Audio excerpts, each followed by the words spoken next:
It's time.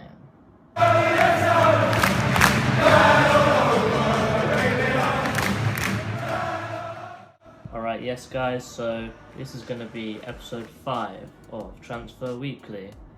5 weeks have gone by very quick during the transfer window. There's been a lot of good rumours, a lot of good links, and 2 really good signings so far, really. And today we're going to be talking about some more hopeful signings, which I really hope that we get done. Alright, so the first thing is that we know that Conor Gallagher's away with England right now.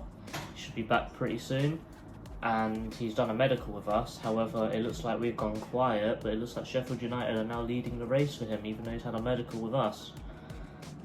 I think that he'll be a brilliant fit for both teams, really. Sheffield United have that Sander Berg. He'll slot in really nicely next to him. Both players would link up really good. I think that he'll be a great signing for them.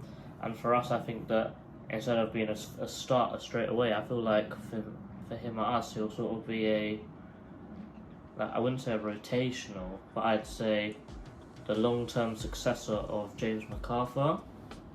I think that you'll start the season with McArthur being the 70-minute man, and then the second half of the season Gallagher will be the 70-minute man, and they'll swap. I think that he'll be a great signing, really. I think that we can't let him slip through our gap. This leads me nicely onto our next rumour, which is Michy Batshuayi. So what it looks like is happening is we need to buy one and loan the other. Personally, I think that buying Gallagher now is the right option, and loaning Batshuayi, and then hopefully buying him next season if he's good. Just really praying that he's not going to be priced out like what Lampard feels like he needs to be doing. I think that we can get Gallagher for about 15 million. However, as we've seen it with loads of other players from Chelsea which have come to us, they come to us about 10-15 million pound player, they go back a 30 million pound player. If we loan him and he has a brilliant season, which most Chelsea kids do when they come to us, he'll be worth double. I think that we should buy him now, and then because we bought him, he's our asset now. He will be that 30 million pound player, which is our player. I think that would be the perfect thing to do.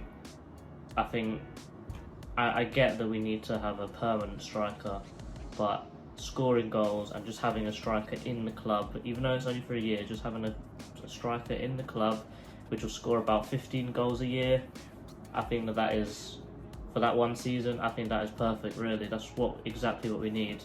And the thing is, the Batshuayi situation is that the odds on him coming to Palace are even, so that is a lot better than every other team. Leeds are second favourite, but they're 13-1 and we're 1-1. So it looks pretty clear about what's happening. I think that having the creative benefits of having Ayew, Zaha, Eze behind him, all setting him up, I feel that would be brilliant. He'll get so many goals, so many chances. Source FC will be back again. Yeah, back again with Bright Ose Samuel. I said it right this time. It looks like it's him or Buffal, who is a Southampton reject. Don't want a Southampton reject, that's all I'm going to say. I'd rather have Bright, cheaper, younger, probably a better player as well. Talk about young players, Nathan Ferguson. Looks like he's only 3 weeks out. He's just building up his match fitness now. He's healed, he's not injured anymore. He's just building up his match fitness, because I can see that because of all the pre-season games that Roy is going to want to start him, because Ward was getting focused by Charlton and League One opposition, and he was definitely the weak link. He doesn't even look good enough to be in the League One team, if I'm really honest. Changing tune completely, we are actually looking for Wilfried Zaha replacements, and the guy which we have identified is JÉRÉMIE BOGA. I see this as the perfect successor to Wilfried Zaha. But because we're looking around, does that mean that people have made inquiries about Zaha? Does that mean they're making offers which we actually see fit and feasible to accept for Wilfried Zaha?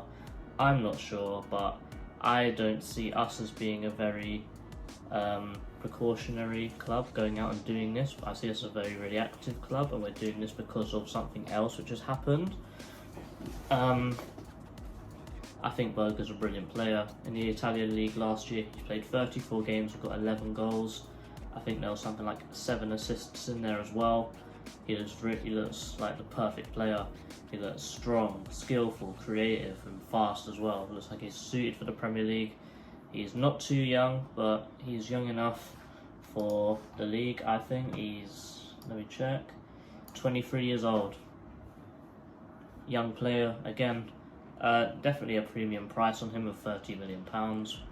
Quite expensive, but I think that it's worth it 100%. I really believe we need to buy him before Zaha goes, because I feel like if Zaha goes and then we try and buy someone, they're going to put the price up because they've seen, oh, they've just sold someone for 50 million. They've got £50 million in the bank. We're going to put the price up because they have the money to pay for it. That's what I think. I think Jérémie Boga will be perfect. Coming to the end of the video now, a few quick things. Patrick Van Aanholt needs to be given a new contract. It runs out in 9 months. And the under-23 trialists look really good. We've already signed 2 of them, one from Bristol, and it looks like we're signing one from Arsenal very soon, and we've signed the other one from West Ham. Brilliant. The Grade 1 Academy was a great thing to do, and a great thing to get done during quarantine and when everyone's coming back. We already knew that all the Chelsea rejects and all the rejects from higher up clubs will come to us, and we can start snapping up that talent which is forgotten about. Well, yeah guys, that's it for Transfer Weekly episode 5. Sorry it was a pretty short one, not much news this week, but I'll see you next week. Catch you later.